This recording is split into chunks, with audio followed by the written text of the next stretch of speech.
Queridos amigos, queridas amigas, vamos falar do Evangelho abençoado, Evangelho segundo o Espiritismo, capítulo 15 do Evangelho. Ouvir palavras fora da caridade, não há salvação. O maior mandamento. Então, é o Evangelho, item 4, capítulo 15 do item 4. O maior mandamento. Nos diz assim: mas os fariseus, tendo sabido que ele tapara a boca aos saduceus, reuniram-se, e um deles, que era doutor da lei, veio lhe fazer esta pergunta para tentar Jesus. E ele fala: mestre, qual é o maior mandamento da lei? Jesus lhe respondeu: amareis o Senhor vosso Deus de todo o vosso coração, de toda a vossa alma e de todo o vosso espírito. Eis o maior e o primeiro mandamento. E eis agora o segundo, que é semelhante a este: amareis vosso próximo como a vós mesmo. Toda a lei e os profetas estão contidos nesses dois mandamentos. São Mateus. Item 5. Caridade e humildade. Tal é, pois, o único caminho da salvação. Então, o único caminho da salvação virá através da caridade e da humildade. O egoísmo e o orgulho, tal é o da perdição. Então, o orgulho e o egoísmo, que é o antagonismo da simplicidade e da humildade, né? Este é o caminho da perdição. Este princípio está formulado em termos precisos nessas palavras: amaria a teu Deus de toda a vossa alma e ao vosso próximo, como a vós mesmo. Toda a lei e os profetas estão contidos nesses dois mandamentos. E para que não haja mais equívoco sobre a interpretação do amor de Deus e do próximo, ele nos diz: e eis o segundo mandamento, que é semelhante a esse. Quer dizer que não se pode verdadeiramente amar a Deus sem amar ao próximo, e nem amar o seu próximo sem amar a Deus. Portanto, tudo que se faz contra o próximo é o fazer contra Deus. Não podendo amar a Deus sem praticar a caridade para com o próximo. Todos os deveres do homem se encontram resumidos nessa máxima: fora da caridade não há salvação. Agora, nós vamos estudar também que é a sequência desse. A necessidade da caridade segundo São Paulo. Aí ele fala: São Paulo nos diz: ainda que eu falasse todas as línguas dos homens, ainda que eu falasse a língua dos anjos, mas se eu não tivesse caridade para com o meu próximo, eu não seria senão um bronze sonante e um símbolo retumbante. E quando eu tivesse o dom de profetizar e penetrasse todos os mistérios e tivesse uma perfeita ciência de todas as coisas, quando tivesse ainda toda fé possível, até o ponto de transportar as montanhas, mas se eu não tivesse caridade com o meu próximo mais próximo, eu nada seria.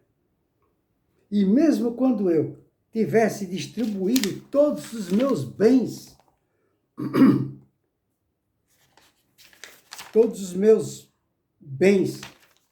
para alimentar os pobres, e tivesse entregue o meu corpo para ser queimado, se eu não tivesse caridade, tudo isso não me serviria de nada. Então, mesmo que o homem ou a mulher tivesse muitos bens, toda a sua riqueza, e mesmo que a pessoa pegasse toda essa riqueza que a pessoa adquiriu com sacrifício e doasse para os pobres, nem assim ela se salvaria, se ela não tivesse amor ao próximo. Que amor é esse que supera, suplanta e se sobrepõe ao desapego das coisas terrenas ao ponto de eu doar toda a minha fortuna para uma pessoa e mesmo assim, se eu não tivesse amor ao próximo, não é? Porque poderia também, a pessoa poderia pegar todos os bens dela e doar para uma comunidade de pobres. Mas se a gente não tiver amor a cada um daqueles pobres, de nada adianta. Por quê? Porque não seria uma caridade. Essa doação seria uma solidariedade. E nós não podemos confundir solidariedade com caridade. As duas palavras são parecidas, mas na prática existe muita diferença. Não é? Aí ele fala, e tudo isso não me serviria de nada. Por quê? Aí ele continua, porque a caridade, a verdadeira caridade, ela é paciente. A verdadeira caridade, ela é doce e benfazeja. A caridade não é invejosa, não é temerária e precipitada. A verdadeira caridade não se enche de orgulho, não é desdenhosa, não procura seus próprios interesses, mas sempre visa o interesse do outro em lugar do seu. Né? Não se melindra. Aqui complicou, porque não existe na face da terra uma única pessoa que não se melindra. Não existe. Então, o verdadeiro caridoso não se melindra. Então, se tiver um homem ou uma mulher cuidando de um doente, e esse doente, dando banho, a comida na boca do doente, dando banho no doente, cuidando do doente, se sacrificando para cuidar do doente, levanta de madrugada para cuidar do doente, às vezes fica a noite inteira dando remédio para o doente. E mesmo assim, esse doente trata a pessoa com desdém, com orgulho, com ironia, falando que a pessoa é obrigada a cuidar dele ou dela, humilha a pessoa que está tratando dela.